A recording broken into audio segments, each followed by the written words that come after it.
घायल तो यहाँ हर परिंदा है, मगर जो फिर से उड़ सका वही तो जिंदा है। Hello friends and welcome to our channel Shiksha Sankalp academy. आज की वीडियो में हम लोग वैसे क्वेश्चन को देखने वाले हैं जिसमें सिद्ध करने के लिए दिया गया रहता है। वास्तविक संख्या में जो सिद्ध करने वाले प्रश्न हैं उनको सीखेंगे। जैसे सिद्ध करें कि कोई धनात्मक पूर्णांक 4q+1 के रूप का होगा। सिद्ध करें कि कोई धनात्मक विषम पूर्णांक 4q+3 या 4q+5 के रूप का होगा। सिद्ध करें कि किसी धनात्मक पूर्णांक का वर्ग इस रूप का होगा। उस रूप का रूप को जो सिद्ध रूप पर जो सिद्ध करने वाले प्रश्न आते हैं आज हमको उनको सीखेंगे। वैसे तो ये एग्जाम में ज़्यादा नहीं आते हैं, मगर पिछली बार इस तरह का एक क्वेश्चन देखा गया था। हो सकता है कि इस बार भी आ जाए, इसलिए आप लोग को हर कंटेंट की कमी नहीं हो, मैं इसलिए इस क्वेश्चन को भी बना दे रहा हूँ। और सीख लेने में क्या जाता है, सीख लीजिएगा। अगर आ भी जाएगा तो आप आसानी से सॉल्व कर लेंगे, नहीं आएगा तो कम से कम आपके पास नॉलेज तो रहेगा। तो चलिए स्टार्ट करते हैं आज वाला क्वेश्चन। एकदम ध्यान से देखिए, जरूर सीखिएगा और इस बार उम्मीद है कि ये क्वेश्चन आएगा। ठीक है, तो मैं आपके बुक से बना रहा हूँ। आपके बुक में क्वेश्चन दिया गया है, दिखाएं कि एक धनात्मक विषम पूर्णांक 4q+1 या 4q+3 के रूप का होता है। ठीक है, हमको दिखाना है कि कोई धनात्मक विषम पूर्णांक, क्या बोला गया है, धनात्मक विषम पूर्णांक, धनात्मक विषम पूर्णांक 4q+1 या 4q+3 के रूप का होता है, के रूप का होता है तो बहुत इजी, बट बहुत सारे बच्चों को ये बहुत ज़्यादा भारी लगता है क्योंकि थोड़ा सा अटपटा है भी, लेकिन है बहुत इजी। थोड़ा सा अगर इसका कॉन्सेप्ट समझ ले तो आसानी से बना पाएंगे आप। ठीक है, तो ध्यान से देखिएगा। बताया गया धनात्मक विषम पूर्णांक है। क्या है, धनात्मक विषम पूर्णांक है। इसका जो रूप होगा 4q+1 या 4q+3 के रूप का होना चाहिए। इस तरह के प्रश्न में पहले एक तथ्य दिया गया रहता है, एक कथन दिया गया रहता है जिसको हमको सिद्ध करना होता है। अगर आपने सिद्ध कर लिया तो आपको पूरे नंबर मिलेंगे, अगर आपने सिद्ध नहीं कर पाया तो आपको नंबर नहीं मिलेंगे। तो चलिए देखते हैं हम लोग। धनात्मक विषम बोला है, इसका मतलब लास्ट में 1 और 3। बात तो सही बोल रहा है कि धनात्मक विषम है तो लास्ट में 1 होगा या 3 होगा या 5 होगा, ये तो बात है, लेकिन सिद्ध कैसे करेंगे। सबसे पहले आप क्या कीजिएगा, आप इसको लिख लेंगे। चलिए, माना कि कोई पूर्णांक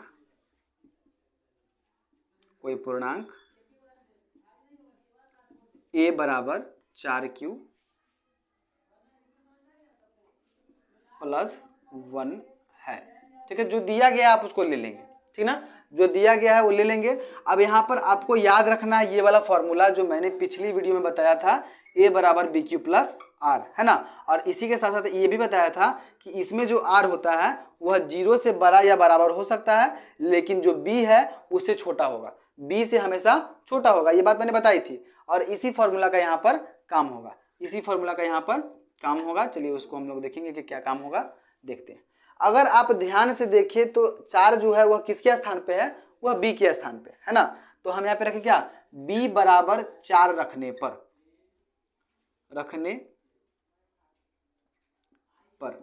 जो भी संख्या दिया रहा है, अगर आपको 4 दिया रहेगा तो b बराबर आप 4 लेंगे। अगर 6q दिया रहेगा तो आप b बराबर 6 लेंगे। अगर b बराबर यहाँ पर 8 दिया रहेगा तो b बराबर कितना लेंगे, 8 लेंगे। ठीक है, तो हो गया। अगर हम b बराबर 4 लेते हैं तो हमारा r क्या हो जाएगा, r का मतलब होता है संभावित शेषफल। तो हमको तो यहाँ पर दिखाया गया क्या कि r जो है वह 0 के बराबर भी हो सकता है और बड़ा भी हो सकता है, लेकिन b से बड़ा नहीं होगा, b से हमेशा छोटा होगा, यानी 4 से हमेशा छोटा होगा। इसका मतलब r 0 भी हो सकता है, 1 भी हो सकता है, 2 भी हो सकता है और 3 भी हो सकता है। कहने का मतलब है कि जो संख्या यहाँ दी रहेगी उससे ज्यादा नहीं होगा और ऋणात्मक नहीं होगा। कभी भी जो आपका शेषफल है वह ऋणात्मक नहीं होता है, वह धनात्मक होगा। यानी 0 हो सकता है, 1 हो सकता है, 2 हो सकता है, 3 हो सकता है। अगर यहाँ 5 होता तो 4 भी लिख सकते थे, अगर यहाँ 6 होता तो 5 भी। मतलब जितना दिया रहेगा उससे 1 कम तक, 0 से लेकर जितना दिया रहेगा उससे 1 कम तक। ठीक है, अब हम लोग r निकालिए। अब इसका रूप हम लोग देखेंगे, यहाँ लिखेंगे r बराबर 0 रखने पर आपका जो रूप हो जाएगा क्या हो जाएगा, a बराबर हो जाएगा आपका 4q प्लस r के जगह पर हम लोग रख देंगे 0, है ना। लेकिन एक बात बताइए, क्या किसी संख्या के अंत में 0 होगा तो वह विषम हो सकता है? कभी नहीं। अगर सम और विषम संख्या आपने पढ़ा है तो आपको मालूम होगा, ये आपको बात पता होनी चाहिए कि सम संख्या के अंत में 0, 2, 4, 6 या 8 रहता है। ठीक है ना, ये हो गया सम संख्या की बात। और विषम संख्या में क्या रहता है, 1, 3, 5, 7 या 9, है ना, ये हो जाता है विषम में। तो यहाँ पर तो हम देख रहे हैं 0 और हमको बोला गया है विषम पूर्णांक, मतलब ये तो नहीं होगा, यहाँ पे लिखेंगे विषम पूर्णांक, विषम।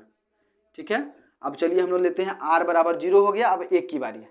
r बराबर 1 रखने पर, कितना रखने पर, 1 रखने पर, ठीक है, r बराबर 1 रखने पर जब आप r बराबर 1 रखेंगे तो आपका a बराबर कितना हो जाएगा, 4q प्लस 1। हाँ, इसके लास्ट में 1 है और ये विषम होगा, क्योंकि विषम के लास्ट में क्या रहता है, 1 रहता है। चलिए ये सॉरी, इधर सम होना चाहिए था, मैंने विषम गलती से लिख दिया, ये सम है, ये हो गया विषम है, विषम है।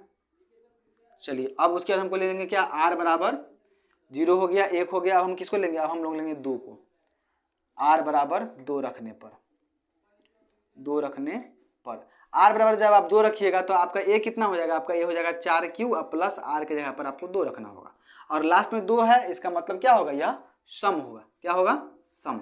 ठीक है, अब हम लोग लास्ट r बराबर 3 रखेंगे तो a बराबर क्या हो जाएगा, 4q प्लस 3। यहाँ 4 स्थितियाँ आई, 4q plus 0, 4q plus 1, 4q plus 2 और 4q प्लस 3। और हमको बोला क्या गया था, हमको ध्यान से समझिए, धनात्मक होना चाहिए, विषम होना चाहिए। ये 0 है, सम है, ये तो नहीं हो सकता है, कैंसल। और ये 2 है, ये भी सम है, ये भी नहीं हो सकता, कैंसल। अब विषम में क्या को बच गया, विषम में बच गया आपका 2 गो। हम यहाँ पे लिखेंगे अतः सिद्ध हुआ कि कोई धनात्मक पूर्णांक, कोई धनात्मक पूर्णांक किस रूप का होता है, धनात्मक पूर्णांक 4q प्लस 1, 4q प्लस 1 या 4q प्लस 3 के रूप का होता है, के रूप का होता है। ध्यान से समझे, मैंने क्या किया, सबसे पहले हमने मान लिया कि कोई धनात्मक पूर्णांक a बराबर 4q प्लस 1 है। यहाँ b के जगह पर कितना था, b के जगह पर आपका 4 था। जब b बराबर 4 है तो ध्यान रखिएगा, r जो है हमेशा b से छोटा होता है, मैंने यहाँ भी लिखा है r जो है वह b से छोटा होता है। और जब r b से छोटा होता है तो हमारे r क्या हो जाएगा, हमारा r हो जाएगा 0, 1, 2 या 3। पहले हमने जब r बराबर 0 रखा तो a का रूप निकला 4q प्लस 0। जब हमने r बराबर 1 रखा तो a का रूप निकला 4q प्लस 1। जब 2 रखा था 4q प्लस 2 और 3 रखा था 4q प्लस 3। अगर आपको पता होगा कि 0 और 2 ये दोनों जो है सम संख्या के अंत में आते हैं, सम संख्या के अंत में आते हैं, अतः यहाँ पर ये दोनों जो है ये विषम नहीं होंगे, सम होंगे, और ये दोनों विषम होंगे, जैसा कि आपके प्रश्न में कहा गया था। और इसी रूप को दिखाना भी था और हमने दिखा दिया, और इसलिए हमने लिख दिया अंत में कि अतः सिद्ध हुआ, सॉरी सिद्ध हुआ यहाँ पे छूट गया, सिद्ध हुआ, सिद्ध हुआ कि कोई धनात्मक पूर्णांक 4q प्लस 1 या 4q प्लस 3 के रूप का होता है। ठीक है, बहुत ही सिंपल है। पहले आपको जो दिया गया है उसको रख लेना है, उसको b की जगह पर रखने के बाद आपको r निकाल लेना है, सारे r का मान बारी बारी से रख लेना है, और जो आपको सिद्ध करने के लिए दिया गया होगा वो आपका सिद्ध हो चुका रहेगा। अंतिम में आपको लिख देना है कि अतः सिद्ध हुआ कि इतना इतना इतना है। ठीक है, उम्मीद करता हूँ समझ में आ रहा है। एक क्वेश्चन और हम लोग देख लेते हैं, बाकी इसे बनने वाले क्वेश्चन को आप प्रैक्टिस कर लीजिएगा, आपसे बन जाएंगे। ठीक है, ज़्यादा हार्ड नहीं है। ठीक है, अगर स्क्रीनशॉट मारना चाहते हैं तो स्क्रीनशॉट मार ले। चलिए ठीक है, अब हम लोग चलते हैं दूसरे क्वेश्चन पर। एक हम अपनी मर्जी से देते हैं, कोई सिद्ध कीजिए कि कोई धनात्मक सम पूर्णांक, धनात्मक सम पूर्णांक, क्या धनात्मक सम पूर्णांक लिख देते हैं यहाँ पर, क्या 6q plus 2, 6q plus 0, 6q plus 2 अथवा 6q प्लस 4 के रूप का होता है। ये तीनों रूप में हमको सिद्ध करना है। सिद्ध कीजिए कि कोई धनात्मक सम पूर्णांक 6q प्लस 2, 6q प्लस 4 के रूप का होता है। कुछ नहीं कर रहा है, सबसे पहले मान लेना है कि माना कोई पूर्णांक, माना कि कोई धनात्मक पूर्णांक, धनात्मक पूर्णांक कितना है, आप मान लीजिए 6x, 6q मान लीजिए, 6q, यहाँ पे a बराबर लिख दीजिएगा, a बराबर 6q है ना। जब आपने ऐसा किया, यहाँ पे प्लस में कुछ नहीं तो प्लस में 0 होगा, ध्यान रखिएगा, 0 में प्लस में देने से कोई फर्क नहीं पड़ता, तो 6q प्लस 0 दे देते हैं। अब एक बात समझिए, a बराबर आपका इतना है, आपने फॉर्मूला क्या पढ़ा है, a बराबर bq प्लस r, जहां आर जो है आपका 0 से बड़ा या बराबर होगा और बी से छोटा होगा। यही नहीं पढ़ा है आपने? तो अब यहाँ पर अगर आप ध्यान से देखें तो आपके बी के स्थान पर कौन है? यहाँ पर बी के स्थान पर 6 है। यहाँ पर लेंगे, अतः बी बराबर 6 लेने पर, बी बराबर 6 लेने पर आर कितना निकल जाएगा? मैंने बताया था जो दिया रहेगा उससे एक कम तक 0 से शुरू करके, 0 से शुरू करेंगे और जितना दिया रहेगा उसके एक पहले तक। 6 दिया हुआ है तो हम लोग लिखेंगे 0, 1, 2, 3, 4 और अंतिम 5। ठीक है, अब आपको इन्हीं को रूप में रखना है और अंतिम में इसको सिद्ध कर देना है। ठीक है, लेंगे सबसे पहले क्या? आर बराबर 0 रखने पर, 0 रखने पर। अब समझिए आप, जब आप r बराबर 0 रखिएगा तो a आपका क्या हो जाएगा? a आपका हो जाएगा 6 प्लस 0। 0 का कोई वैल्यू होता नहीं है, इसीलिए a बराबर 6। ठीक है, जब आप r बराबर 1 रखेंगे, r बराबर 1 रखने पर, 1 रखने पर क्या हो जाएगा? a बराबर हो जाएगा 6 प्लस 1। ठीक है, अब हम लोग रखेंगे r बराबर 2 रखने पर, r बराबर 2 रखने पर a बराबर कितना हो जाएगा? a बराबर आपका हो जाएगा 6 प्लस 2। ठीक है, और उसी तरह r बराबर 3 रखने पर a बराबर आपका हो जाएगा 6 प्लस 3। r बराबर 3 रखने पर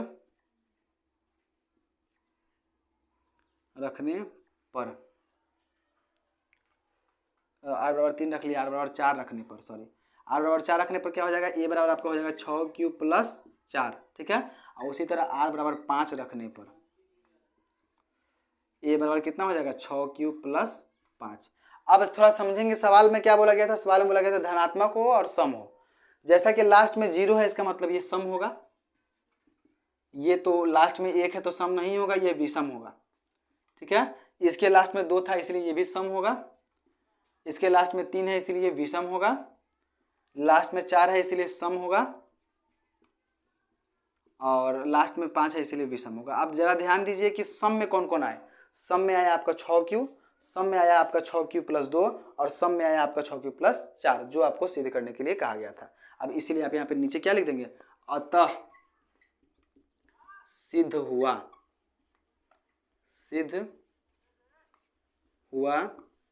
कि कोई धनात्मक पूर्णांक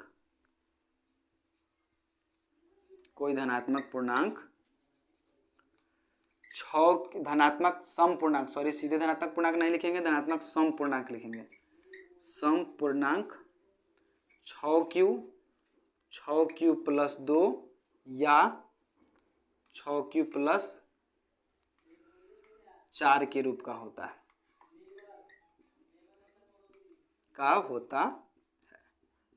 उम्मीद करता हूं आप अब इस तरह के सभी प्रश्नों का हल कर लेंगे और आपको यह प्रश्न हल करना आ चुका है। अगर आ गया है तो प्लीज़ हमारे वीडियो को लाइक करें, अपने उन दोस्तों को शेयर करें जो इस बार बोर्ड का एग्जाम देने वाला है, क्योंकि उनको भी हेल्प मिल सके। और अगर चैनल पर नए आए हैं तो हमारे चैनल को सब्सक्राइब जरूर कर लें और बेल आइकन को दबा लें, ताकि हर अपडेट आपको मिलते रहे। और अगर आप रेगुलर अपडेट चाहते हैं वीडियोज़ की, तो हमारे व्हाट्सएप नंबर 8797844560 इस पर ज्वाइन लिखकर मैसेज कर दें, आपको व्हाट्सएप ग्रुप से जोड़ दिया जाएगा। व्हाट्सएप ग्रुप बिल्कुल ही फ्री है, आपको फ्री में कंटेंट दिए जाएंगे, इससे रिलेटेड PDF वगैरह मिलेंगे। अगर आप जुड़ना चाहते हैं तो 8797844560 पर ज्वाइन लिखकर मैसेज भेज दें, आपको ज्वाइन कर दिया जाएगा। और आप जो है उसमें ज्वाइन होने के बाद में आपको कंटेंट मिलना शुरू हो जाएगा और आपकी तैयारी बूस्टअप होगी। ठीक है, जितना हो सके लगन से पढ़ते रहिए, समय बहुत कम है और मंजिल बड़ी है। आप लोगों को अच्छा मार्क्स लाना है तो थोड़ा मेहनत तो करना पड़ेगा। तब तक के लिए जय हिंद, जय भारत।